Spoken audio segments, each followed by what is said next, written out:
ওম Sairam friends, আর সবাইকে জানাই very good afternoon. শিরিডিতে আজ ছিল আমাদের অন্তিম দিন। এই কথাটা বলতে আর ভাবতে দুটোতেই ভীষণ কষ্ট হচ্ছে।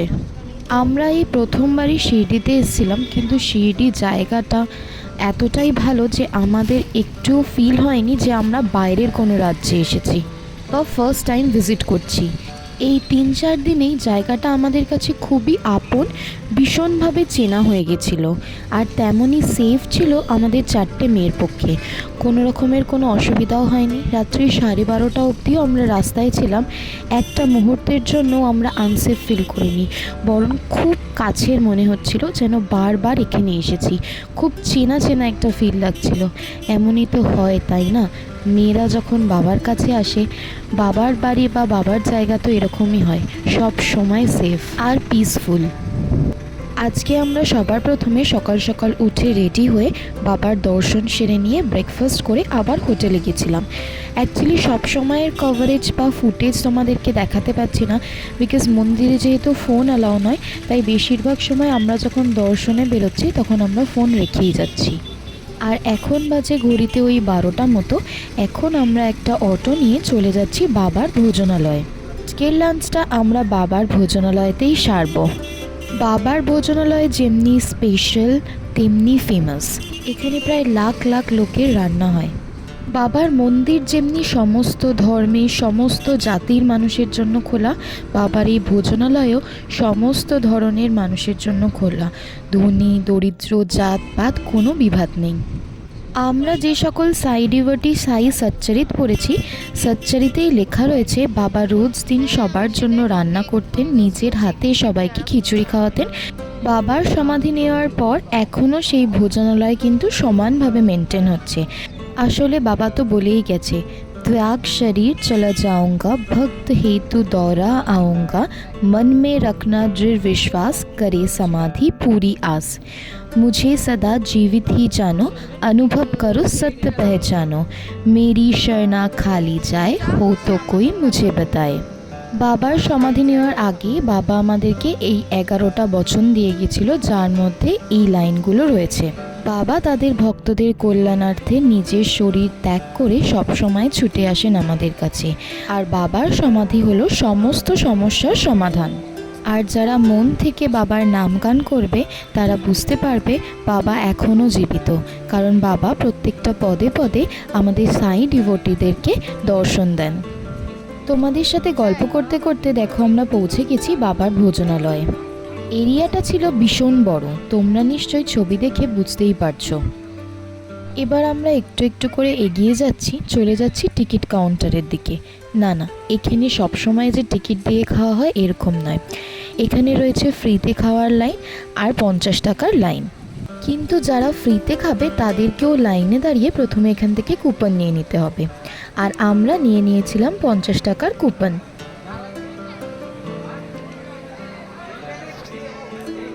বাবার মন্দির বলো বা ভোজনালয়, সব জায়গায় লাইনের সিস্টেম এত সুন্দর যে কোনো রকমের কোনো ঝামেলার প্রয়োজন হয়ই না। একটা দুটো তিনটে চারটে পরপর কাউন্টার রয়েছে, কিন্তু সেই কাউন্টারেও ভাগ রয়েছে। একদিক দিয়ে ইন, তারপর টোকেন নেবে, তারপর আউটের দিক থেকে বেরিয়ে আসতে হবে, যাতে কোনো লাইনের ভাগাভাগি বা জ্যাম বা ধাক্কাধাক্কি কিছুই না হয়।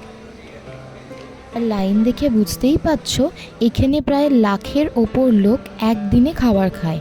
আর এই ভোজনালয়টা খোলা থাকে সকাল 10টা থেকে প্রায় রাত্রি 7টা-8টা অবধি।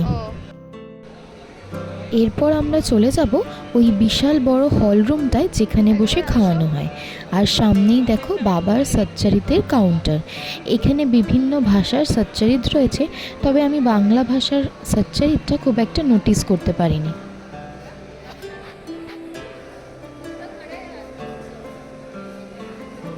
কিছু দূর এগিয়েই দেখি এখানে একটা খুব সুন্দর মা লক্ষ্মীর মূর্তি স্থাপন করা রয়েছে, যার এক পাশে শ্রদ্ধা আর এক পাশে সাবুরি বলে লেখা রয়েছে। আসলে অন্ন স্থান, মা লক্ষ্মী তো সেখানে থাকবেই, কারণ মা লক্ষ্মীই তো হলেন আমাদের অন্নদাত্রী।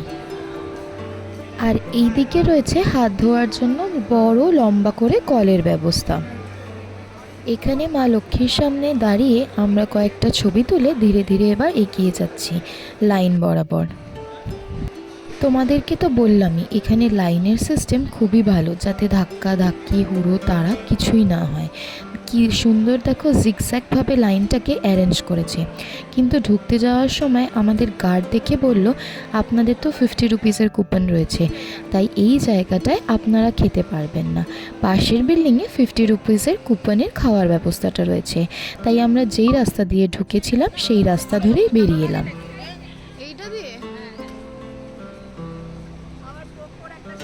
যেই বিল্ডিংটায় আমরা টিকিট কেটেছিলাম ঠিক তার পাশেই একটা বিল্ডিং রয়েছে, সেটা হচ্ছে এই বিল্ডিংটা। এই বিল্ডিংয়ের সেকেন্ড ফ্লোরেই রয়েছে বাবার ভোজনালয়, যেখানে 50 রুপিসের যারা টিকিট কেটেছে তাদের জন্য বসা। এরপর আমরা ধীরে ধীরে সিঁড়ি দিয়ে উঠে যাচ্ছি এবং সেখানেই সামনে একজন কাকু ছিলেন যিনি আমাদের টিকিটটা ভেরিফাই করলেন। দেন আমরা খাওয়ার ঘরে চলে যাচ্ছি।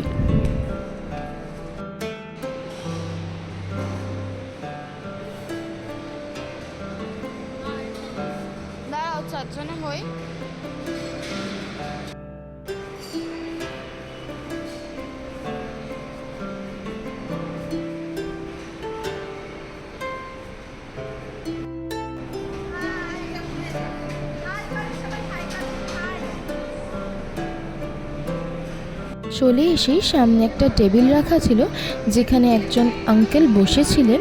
উনি আমাদেরকে সবাইকে প্লেট দিয়ে দিচ্ছিলেন।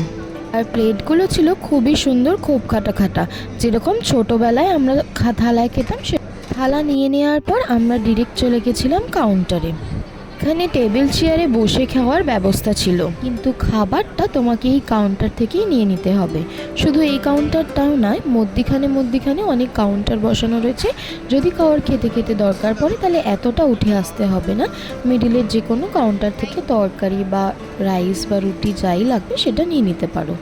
তো সবার প্রথমে দিয়ে দিয়েছিল সিমুইয়ের পায়েস, তার সাথে দিয়ে দিয়েছিল পাঁপড়, দই আর রুটি। তারপর দিয়ে দিয়েছিল ভাত, ডাল আর 2 রকমের তরকারি।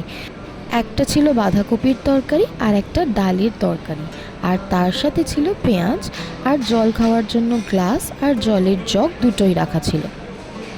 ভাগ্যক্রমে আমরা সামনাসামনি একটা 4 জনের টেবিল পেয়ে গেছিলাম, আর সেখানেই আমরা খেতে বসে গেছি।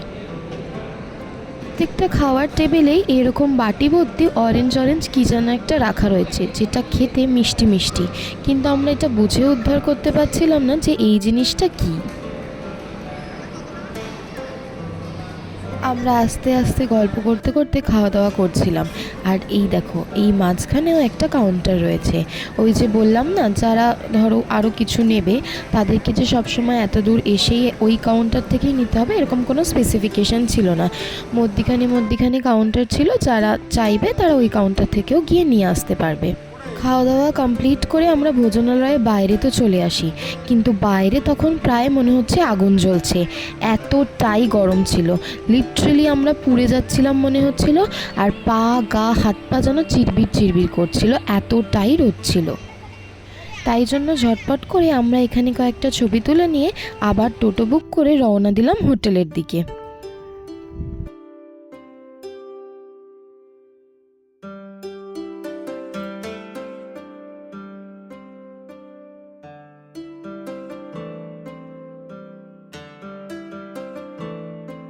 হোটেলে কিছুক্ষণ রেস্ট করার পর আমরা সন্ধেবেলায় আবার যাব বাবার দর্শনে।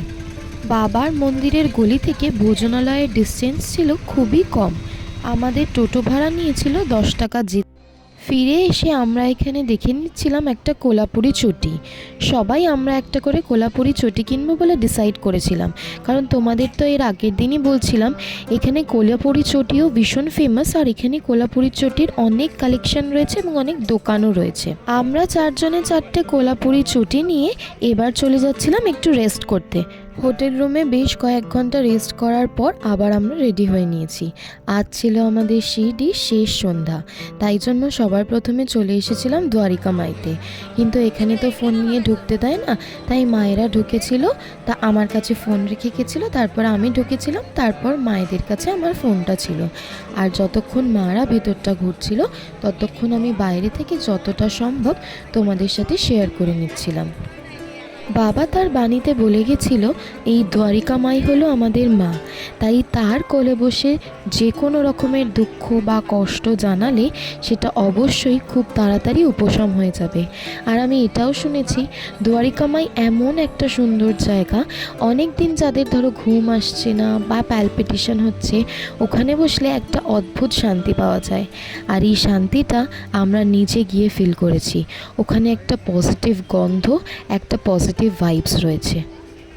দেন আমরা চলে এসেছিলাম সেই পার্কটা যেটা তোমাদের আগের দিন দেখাচ্ছিলাম না, সাই পালাধি পার্ক। আর এখানে রয়েছে বাবার সেই অদ্ভুত সুন্দর মূর্তিটা, যেটার মাধ্যমে বাবা আমাদের সমস্ত জীবকুলকে জলদান করছিল। দেন পার্কটা ঘুরে আমরা আবার চলে এসেছিলাম সাই আমরুটে আজকের ডিনারটা কমপ্লিট করে নেওয়ার জন্য। সাই আমরুটের খাবার দাবার প্লাস অ্যাম্বিয়েন্স বলো বা প্রাইস বলো, সবটাই রিজনেবল ছিল আর ভীষণ ভালোও ছিল।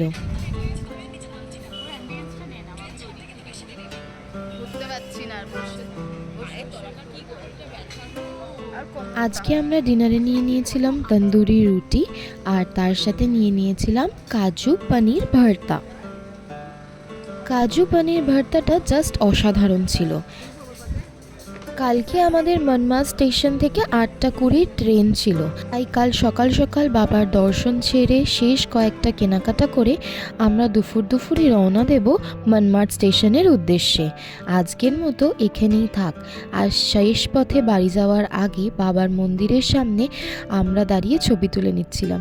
জানি না আবার কবে আসবো, কিন্তু মন চাইছে আর বাবাকে এটাই প্রার্থনা করছি খুব তাড়াতাড়ি আবার তোমার কাছে ডেকো।